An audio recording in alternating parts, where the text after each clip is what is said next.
Hey, want a cookie? Oh, I know you just ate, so you're craving something a little sweet. Besides, one cookie isn't gonna kill you. How about half? Just a bite? Bite it. Bite it. Bite it. Food noise isn't fair, but Mochi Health is. Your affordable GLP-1 source that puts you on a path to successful weight loss by quieting food noise. Bite it. Shh. Learn more at joinmochi.com. Mochi members have access to licensed physicians and nutritionists. Results may vary. You're listening to this podcast, so I know you've got a curious mind. Here's a helpful fact you may not know yet. Drivers who switch and save with Progressive save over $900 on average. Pop over to Progressive.com, answer some questions, and you'll get a quick quote with discounts that are easy to come by. In fact, 99% of their auto customers earn at least one discount. Visit Progressive.com and see if you can enjoy a little cash back. Progressive Casualty Insurance Company and Affiliates. National average 12-month savings of $946 by new customers surveyed who saved with Progressive between June 2024 and May 2025. Potential savings will vary. Voices for Justice is a podcast that uses adult language and discusses sensitive and potentially triggering topics, including violence, abuse, and murder. This podcast may not be appropriate for younger audiences. All parties are innocent until proven guilty in a court of law. Some names have been changed or omitted per their request or for safety purposes. Listener discretion is advised. My name is Sarah Turney, and this is Voices for Justice. Today, I am discussing the death of 43-year-old Jessica Easterly. On August 12, 2019, Jessica called her best friend, begging her to pick her up. She didn't go into a lot of detail, but she said that things were bad at home and she needed to get out. But before her friend could get to her, she lost communication with Jessica. And unfortunately, 10 days later, her remains were discovered by her own sister. This is truly a crazy and devastating case. But more importantly, it needs justice. I actually found out about this case from Jessica's sister, Audrey. She reached out to me on Twitter in August of 2020 asking for some advice about Jessica's case. And we ended up talking on the phone for an hour, and I was just blown away by what she was telling me. At that time, I wasn't covering other cases on this podcast, but I promised her that someday I would cover Jessica's case. Now, since that 1-hour conversation wasn't a formal interview, it was really just me trying to help, I didn't record it. And right now, Jessica's friends and family are actually not giving interviews about the case. But Audrey did give me permission to use my notes from that call. And she asked me to please put out the episode without them to help share her sister's story. And of course, I said I would. So this is the unsolved death of Jessica Easterly. Jessica Renee Easterly was born on August 17, 1976, at the Biloxi Hospital in Mississippi to her parents Rick and Donna. And she grew up in Ocean Springs, Mississippi, right along the coast. She was one of 4 children and had 2 sisters, Amanda and Audrey, and one brother named Edgar. According to Jessica's family, her favorite thing to do was read, and you could always find her with her nose in a book. But she also loved family traditions, especially the holidays, and she loved Santa Baby from Marilyn Monroe. It was absolutely her favorite Christmas song. Jessica graduated from Ocean Springs High School in 1994. And as she got older, Jessica became increasingly interested in fashion and makeup. Her friends and sisters say that they always depended on her if they needed a makeover for a night out, stating that she really just had an eye for those types of things. Jessica had a long history of working in the service industry, and this is where she would meet her soon-to-be best friend, Maria Krill, who would later become crucial in Jessica's case. Eventually, Jessica would graduate from the University of South Alabama, having focused her studies on audiology and speech pathology. But I couldn't find much about her job history beyond her work in the service industry. So I'm not entirely sure why she pursued this degree or what she planned on using it for. But with studies like speech pathology and audiology, which has to do with the science of hearing, it sounds like she probably wanted to help people with speech or hearing complications. Again, unfortunately, I don't know a lot about what happens to Jessica between college and the year 2010. But around 2010, Jessica moves from Alabama back to Mississippi and meets the man that she would later marry. I was able to find a web page made by Jessica for her wedding. It's one of those pages that outlines how her and her husband met, the proposal, and the honeymoon. And according to Jessica, she met Justin Durning when she was invited by a friend to go out on a boat for a day. She describes it as love at first sight, and writes that she and Justin just couldn't keep their eyes off of each other for the entire day. She did see him a few times after this day on the boat, but after losing touch with the friend that initially introduced them to each other, she didn't see him again for a while. It wouldn't be until 2011 that they would reconnect. 2011 is also the same year that Justin Durning was arrested twice in Harrison County, Mississippi. Once on July 28th for apparently driving his vehicle through a barricade while possibly under the influence, and for contributing to the delinquency of a minor. And his second arrest was on August 16th for domestic abuse. Now, it is important to note that Jessica's family believes that these arrests happened shortly before Justin and Jessica started dating. So it appears that shortly after these arrests, Justin is ready to date someone new. And he remembers that girl he met on that boat and saw a few times about a year ago and somehow tracked her down and got her phone number. He drives from Pass Christian, Mississippi to Jessica in Ocean Springs, and they hit it off again. Fast forward 4 years, on February 25th, 2015, Jessica and Justin have a beach-themed wedding at the Hard Rock Casino and Hotel with a very small group of friends and family. Jessica wore an ivory backless dress with a short train, and they said their vows at sunset. Jessica Easterly was now Jessica Durning, and became a family with Justin and his young daughter. The family would eventually settle in this more upscale neighborhood of Lakeview in New Orleans, Louisiana. In my research, I couldn't find much about Justin that I could verify. He states online that he's a weapons instructor of some kind and has vast military experience. But Jessica's friends and family dispute both of these points. However, what we do know is that when Jessica and Justin began dating, they both embarked on this new business creating adult content together online. Jessica and Justin did use aliases while doing this work, and these names are widely available on the internet. But as we will later learn, one big cause of upset and concern for Jessica's family is that Justin could still be distributing these videos, images, and even intimate items of Jessica for profit. So, in an effort to not direct any traffic towards these videos that could still be up, I will not be sharing these aliases in this episode. But Jessica took this work very seriously, and it seems that she and Justin were doing pretty well. In January of 2019, they even did an interview together about their work in the industry, the stigma that surrounds it, and mental health. Although this article depicts Jessica and Justin as a healthy, loving couple, Jessica's family has shared information on their website, justiceforjessica.org, that paints a very different picture. There is actually a ton of information in general on their website, so I definitely encourage you all to check it out. But in one screenshot, we see a Facebook message sent by Jessica to her friend Lo from January 16th, 2019 at 3 p.m. that says, quote, "Hey, I need to talk to you about this weekend. I'm hiding in the bathroom right now so Justin doesn't hear me. We've been fighting for the past 3 days about everything. He's threatening to kick me out, put me in jail. He's hit me. It's bad. He told me you guys can't come or it's going to be worse for me.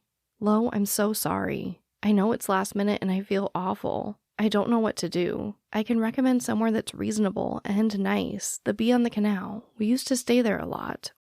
Lo, I'm scared." End quote.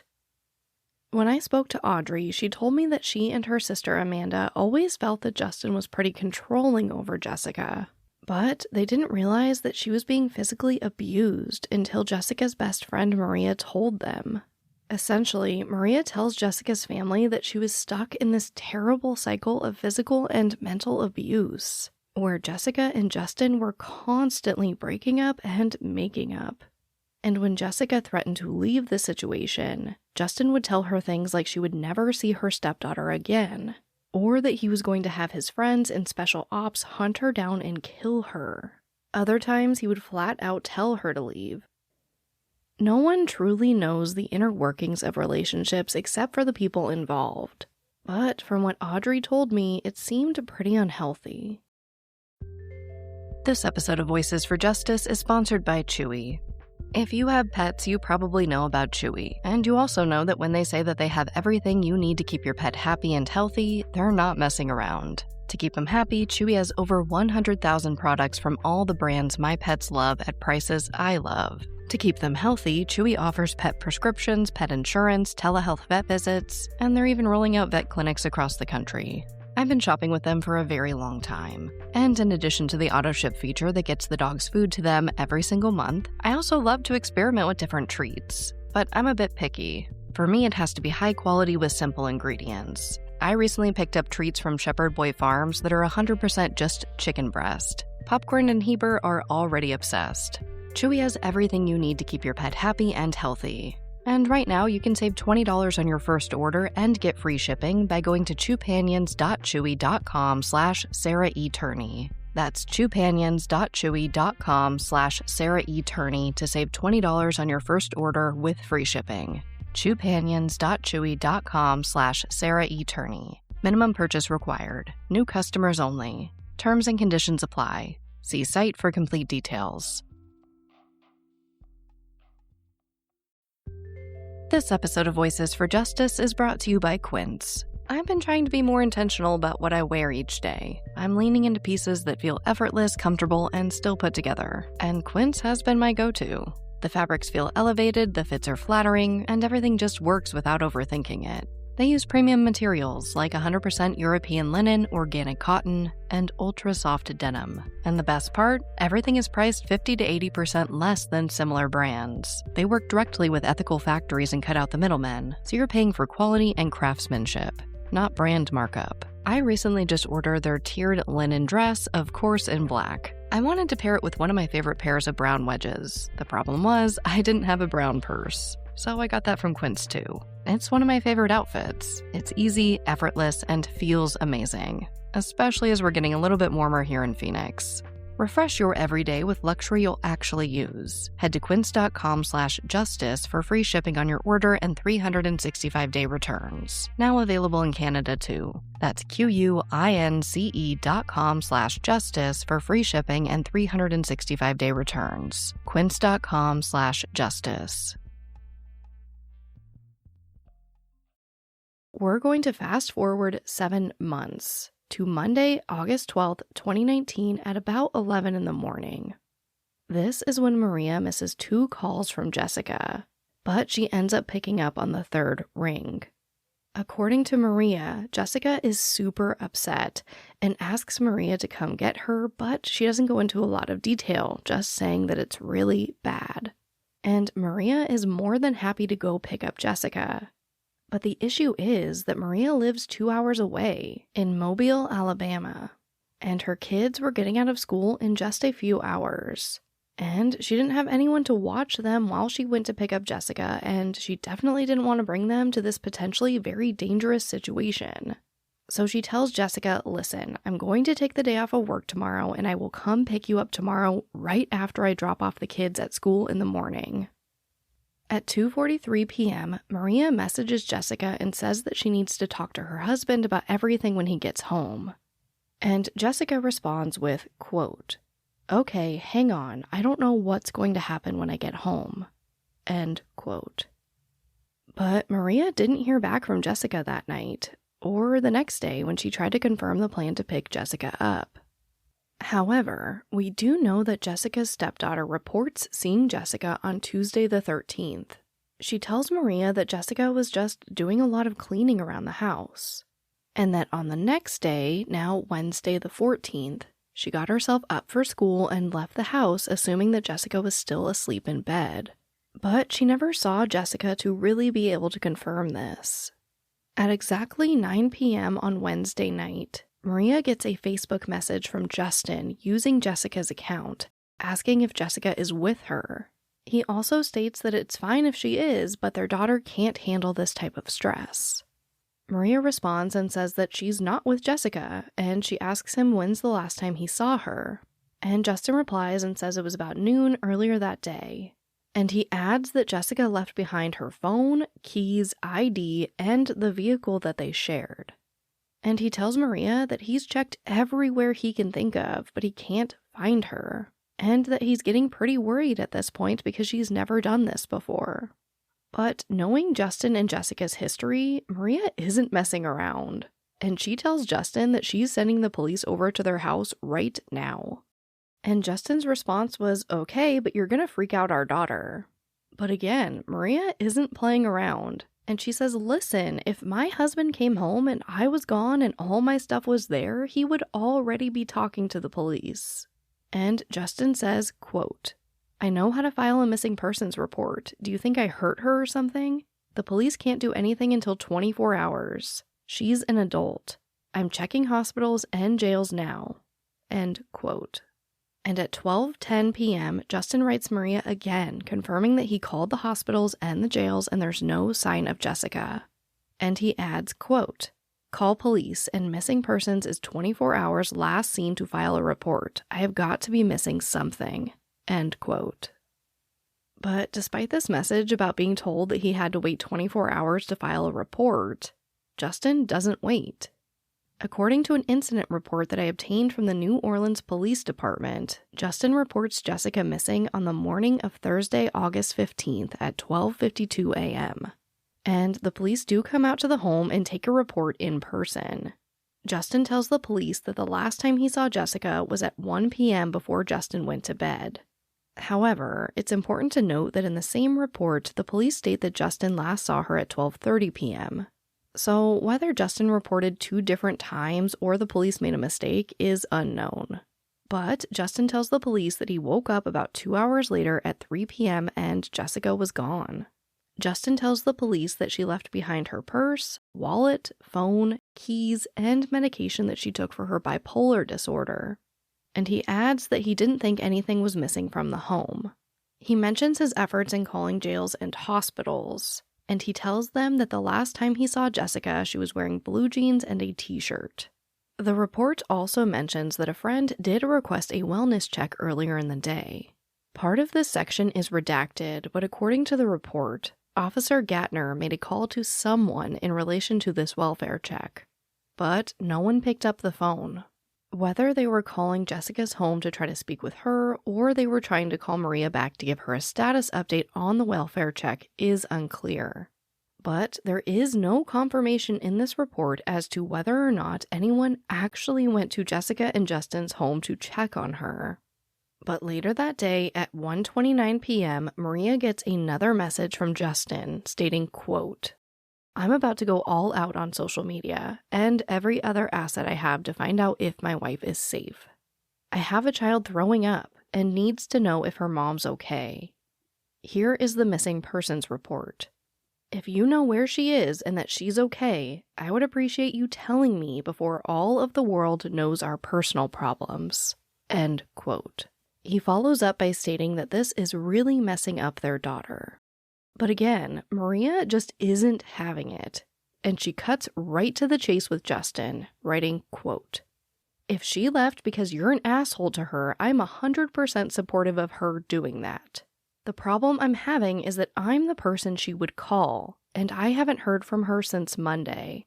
So either some random person in this big, dangerous city you live in has taken my friend, or you lost your shit because she was trying to leave from my point of view. Because honestly, I can't even name one single other friend that she has left. It doesn't make sense that she would leave and not tell me something. End quote.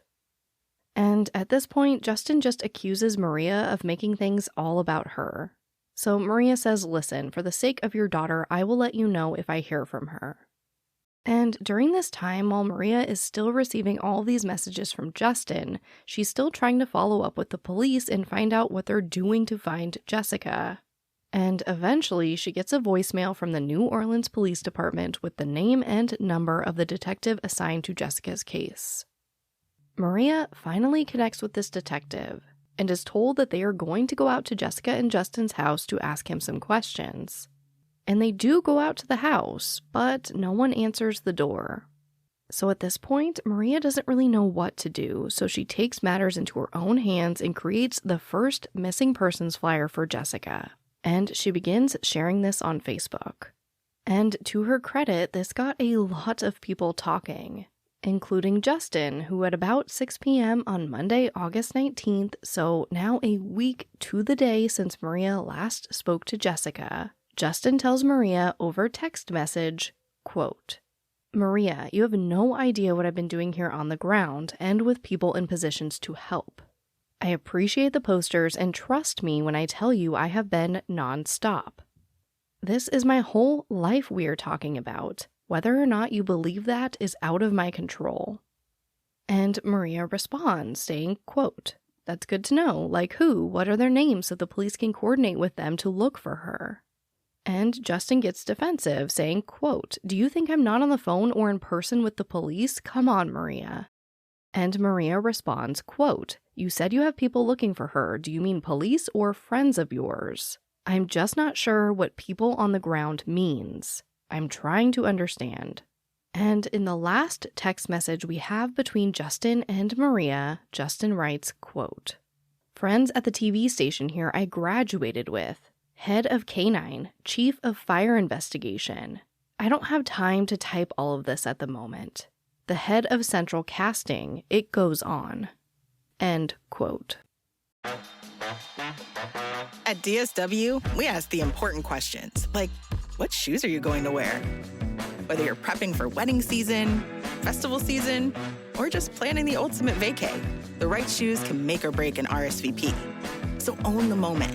You've got big plans, and we've got just the shoes, at the perfect price, of course. Get ready to get ready with Designer Shoe Warehouse. Head to your DSW store or dsw.com today and let us surprise you. Something else that comes through creating and sharing this poster for Jessica on Facebook is that Maria is finally able to connect with Jessica's sisters Audrey and Amanda to let them know that Jessica was missing, the circumstances leading up to it all with the frantic phone calls, and the plan to pick her up. And of course, she also tells them all about her and Justin's relationship. On August 22nd, 2019, so now 10 days since Maria last spoke with Jessica, Jessica's sisters Amanda and Audrey and their cousin Doug make the trip out to New Orleans to meet with police to make a plan to search for Jessica. But they are traveling from a few hours away, so they get to the city early and just kind of decide to search the area for themselves before this meeting. So they head towards City Park, which is this large park just 2 blocks away from Jessica and Justin's house. They are at the intersection of Orleans Avenue and Kenilworth Street when they smell something awful. Something that smells like it could be a dead body. So they stop the car, park, and get out and follow the scent.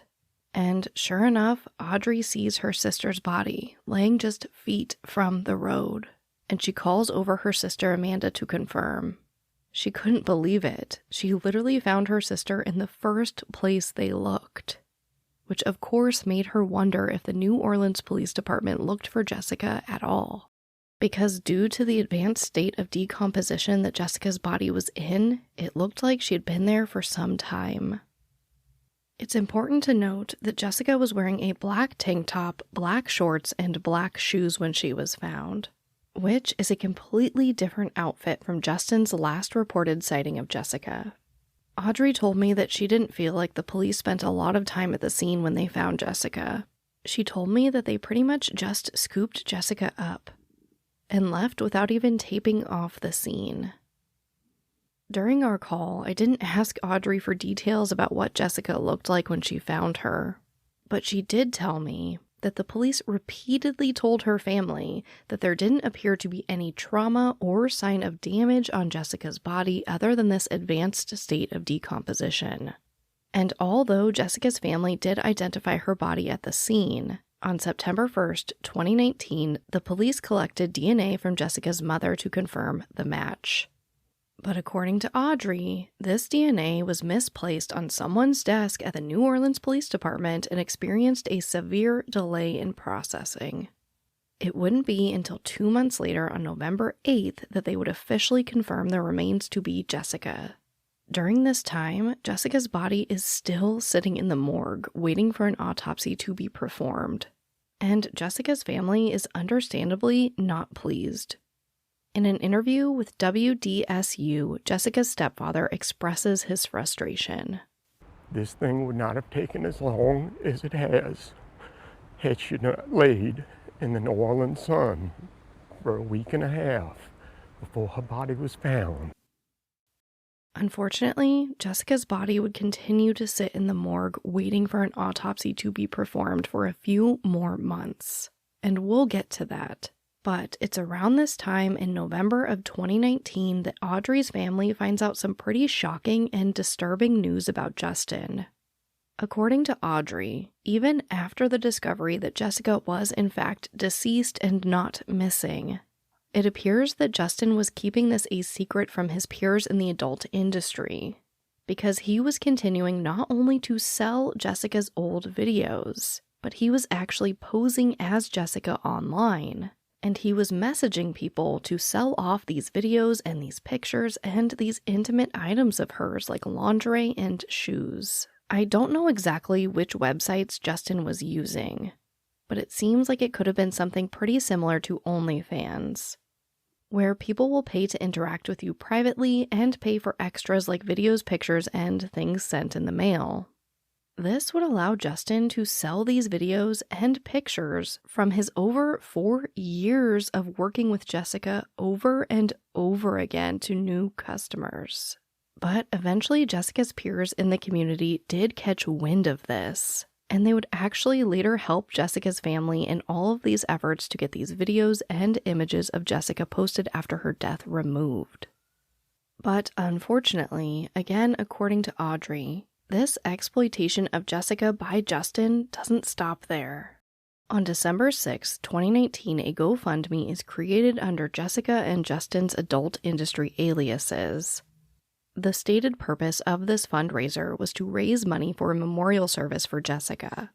And in exchange for these donations, Justin is offering to send people pictures of Jessica, and again, physical items, such as her lingerie and her shoes. But this GoFundMe doesn't elicit many donations and is eventually shut down. But that doesn't stop Justin, because on December 15th, 2019, Justin creates another GoFundMe, this time under Justin Durning for his wife, Jessica Durning. But this fundraiser would too be taken down. These fundraisers really confused Jessica's family, because at this point, Justin has only called them one time since Jessica's death, and he never mentioned any plans of having a memorial service for her, or tried to coordinate with them to do so. I can't imagine the pain Jessica's friends and family experienced as each day passed, knowing that Jessica's body was just sitting in the morgue alone, and that the police didn't seem to be in any type of rush for answers. Jessica's body remained in the morgue over Thanksgiving and Christmas. It wouldn't be until January of 2020 that the autopsy would finally be performed, and the coroner would come back with his official report about what happened to Jessica. Now, I am obviously not an expert on body decomposition or the autopsy process, but like most of you, I assume I do consume my fair share of true crime content. And when I found out that this autopsy was delayed by about 4 months, I was stunned. So I had to find out whether or not this was normal. And according to American Forensics, a company specializing in forensic autopsy services, quote, "The autopsy should be performed as soon as possible after death to prevent changes of decomposition from interfering with examination results. When the deceased is properly cooled, a brief delay of several days generally will not interfere with the autopsy results. The results of some specialized tests may be affected by a delay in the autopsy examination." End quote. So, whether or not a body that has been identified, sitting in a morgue for 4 months waiting for an autopsy is normal or not, I still don't know. But I think we can determine that it's not ideal. And waiting for this amount of time probably resulted in getting less detailed information about Jessica. But let's get into this report. Contrary to the police telling Jessica's family that there didn't seem to be any type of trauma, it does appear that Jessica did in fact sustain some injuries before and after her death. She had a fractured nose, a broken jaw, a broken C4 vertebra, which is located right behind your windpipe, and she had a post-mortem disarticulation of the left second rib that is reported to have been caused by the police handling Jessica's body. The Orleans Parish Coroner's Office released a statement stating, quote, "Advanced changes of decomposition can make determination of cause and manner of death difficult, as it did in this case. Due to this decomposition, toxicology testing was limited to liver tissue, which did test positive for methamphetamine and bupropion. However, it is unclear if these results reflect recent intake, and a drug-related death cannot be ruled out." End quote. Ultimately, the cause and manner of death is listed as undetermined, and there is no mention as to how Jessica could have sustained these injuries. In all transparency, I don't know anything about Jessica's drug use or bipolar diagnosis, if there even is one. And I wasn't able to find any statements from friends or family about it in my research. So I'm not going to speculate on it. But I did look up bupropion, and it appears to be used to treat depression and bipolar. So this would correlate with Justin's statement to police about Jessica being bipolar. If Jessica did have a mental illness, I think it is important to factor that into this story. But again, we have very limited information about this, so I really don't want to speculate. But it appears that the New Orleans Police Department certainly did, because according to Audrey, after the autopsy and toxicology report came out, the police tell her that they believe Jessica's injuries could have been a result of her simply wandering into this forest area and falling down. Aside from it being extremely difficult to believe that a fall in the woods could result in things like a broken vertebra and jaw, she basically says that Jessica was blind as a bat and couldn't see anything without her contacts or glasses. And in the autopsy report, there's no mention of contact lenses. And no glasses were recovered from the area that Jessica was found in. So if Jessica, just for whatever reason, be it abuse, mental illness, or because she was on drugs, wandered into this tree line area, fell and killed herself, or possibly overdosed and caused these injuries to herself, how would she get to the park in the first place without literally being able to see? I suppose it is possible that Jessica was on a lot of meth, freaked out, and wandered into this area just a few blocks from her house without being able to see. Then she could have overdosed there, and when she fell to the ground, possibly hit a tree or rock that caused these injuries. But I haven't seen Audrey mention anything like a tree or rock nearby with blood on it that would make sense in this scenario. And I have a very hard time believing that this was some type of freak accident where she tripped and killed herself, especially given all of the circumstantial evidence and given the fact that even the coroner can't confirm what could have caused these injuries outside of that broken rib. But unfortunately, due to the time it took to find Jessica's body, and then, in my opinion, the severe delay in performing the autopsy, which again, we learned that just a few days can affect the validity of these tests, I'm not sure we will ever be able to determine if the levels of drugs found in Jessica's system were enough to result in or contribute to her death. After presenting Jessica's family with these theories that the death could have been an accident or a drug overdose, they say that the case is now considered to be cold, and they release Jessica's body to Justin. But Jessica's family is frustrated. They have Jessica's body, and they have a ton of circumstantial evidence pointing to her husband, who at this point, again, hasn't even been formally questioned. And the police are ready to call this an accident or overdose without the toxicology report to prove it. So Jessica's family doesn't accept these theories, and I don't blame them, especially after what happens next. What they did to your family, you're lucky to make it out alive. Streaming on Peacock. These men are going to come after me. Taking them out is my only chance. Put a bullet in her head. From the co-creator of Ozark. Looks like a family was running drugs. Execution-style killing is rare for the Keys. Any leads on who they might have been running for? The cartel killed my family. I'm gonna kill them. All of them. MIA. Streaming now. Only on Peacock. Ryan Reynolds here from Mint Mobile with a message for everyone paying big wireless way too much. Please, for the love of everything good in this world, stop. With Mint, you can get premium wireless for just $15 a month. Of course, if you enjoy overpaying, no judgments, but that's weird. Okay, one judgment. Anyway, give it a try at mintmobile.com/switch. Upfront payment of $45 for 3-month plan, equivalent to $15 per month required. Intro rate first 3 months only, then full price plan options available. Taxes and fees extra. See full terms at mintmobile.com. According to Audrey's social media posts, on the same day that the New Orleans Police Department sits down with Jessica's family and says that they've done all they can at this point and that the case is cold, Justin is actually detained for 24 hours after a pretty strange incident. So apparently Justin is in some bar when he approaches a woman and she says her name is Jessica. This woman reports that Justin was acting pretty crazy, and he tells her that his wife committed suicide and that she should take all of her clothes. But this woman's coworker actually recognizes Justin from posts on social media and tells her friend, hey, a lot of people are suspicious of this guy in relation to his wife's death. And no one is saying it's a suicide. So this woman calls the police and tells them exactly what happened.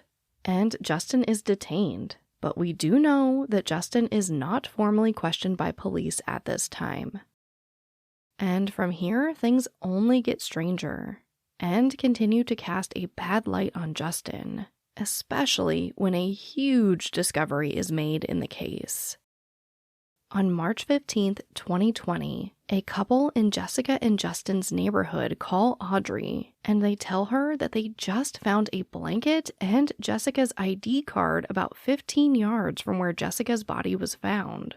Now, remember, this is the same ID card that Justin tells Maria and the police that Jessica left behind before she disappeared. The family actually posted a picture of this ID on their website, and this thing is mangled. It's folded, it's either cut or torn, and some parts look like they are rubbed off. To be fair, we don't know what the original state of the card was, but the damage on this thing was pretty intense. So of course, this leads to a ton of questions. How did this ID card get there? Was it missed by police or brought to the scene after? Was this ID taken from Justin's house and placed there? Did Jessica have 2 ID cards, one that was unknown to her husband? Does Justin still have the ID card he says that Jessica left behind? Why was this card so damaged? I would think if someone was trying to destroy it, they would shred it or cut it up into little pieces as opposed to leaving it mostly intact and able to be identified as Jessica's. And how did no one find this before? Unfortunately, we don't know the answers to any of these questions.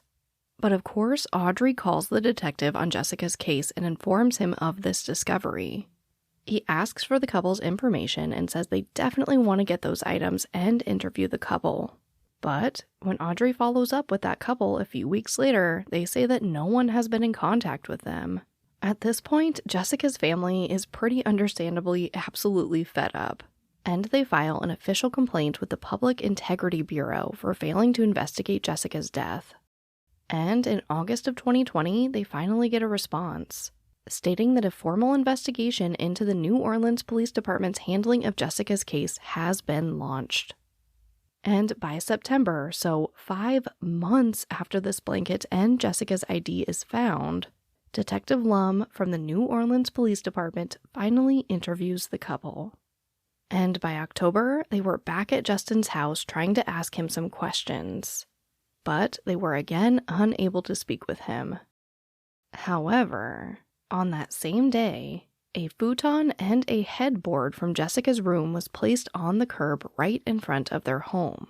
So, the New Orleans Police Department sends out a team to collect samples from both of these items. I think it's important to note that at this time, so about 9 months after Jessica's body is released to Justin, she's actually still sitting in the morgue. And it appears that Justin never made any arrangements for her to be laid to rest. After many pleas from Jessica's family, he also refused to release the body to them.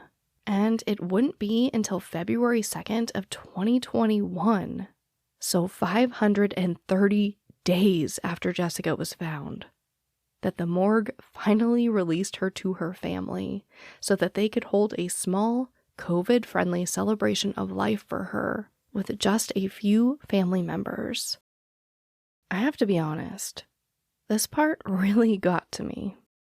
I don't care what you think about Jessica being a sex worker, and I don't care what you think about meth being found in her system.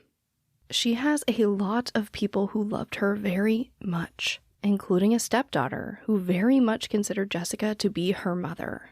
And all of them, and Jessica, deserve to have a full celebration of life with her friends and family. And had Justin just been a little sympathetic, a little human, and released Jessica's body to her family, instead of just keeping her in the morgue for some unknown reason, they could have held a ceremony for Jessica before the pandemic hit so everyone could attend, honor her life, and say goodbye. Even if Justin just wanted to have his own ceremony for just him and his daughter, I would respect that. But to just let her sit seems so cruel and cold. I really wish I could understand his reasoning behind this decision, because maybe there is more there. But I just don't see it. Unfortunately, this is pretty much where the case stands today. And as far as I could find, Jessica's death is still undetermined and isn't officially being investigated as a homicide. Jessica and Justin's home has never been searched, and Justin has still never been formally questioned. The family is also still waiting on the results of the testing of the futon and the headboard. But the New Orleans Police Department insists that they are still actively trying to find answers about what happened to Jessica. Which brings me to our call to action. Jessica's sister Audrey and her friend Maria are still very much trying to get this case into the media in hopes of generating leads. Please report it to Crime Stoppers at 1-877-903-7867. This can be done anonymously. And as a reminder, no tip or piece of information is too small. You never know what could be that final puzzle piece to finding out what happened to Jessica. Surely, someone in their upscale neighborhood captured Jessica on camera of some type, or saw her walking or being taken towards where her body was found. And if Jessica did overdose, someone sold her or someone she knew those drugs. The bottom line is that someone knows something, and it's time they come forward with that information. And although it does appear that the investigation into their work around this case has sparked some motivation into the New Orleans Police Department, the unfortunate theme around this case is that they don't really seem to care about finding a resolution for someone like Jessica.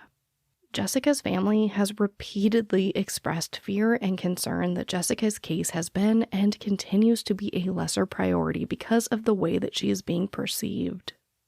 And to be honest, from my experience in true crime, women like Jessica who were sex workers, suffer domestic abuse, and are found with drugs in their system are consistently overlooked.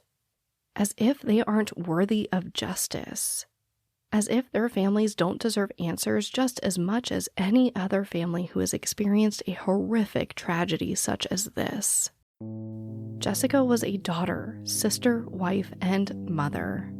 She was loved, she was valued, and she added value to this world. Jessica and her family deserve a full investigation into her death. And they need our help to amplify their voices and share her story to ensure that happens. But as always, thank you, I love you, and I'll talk to you next time.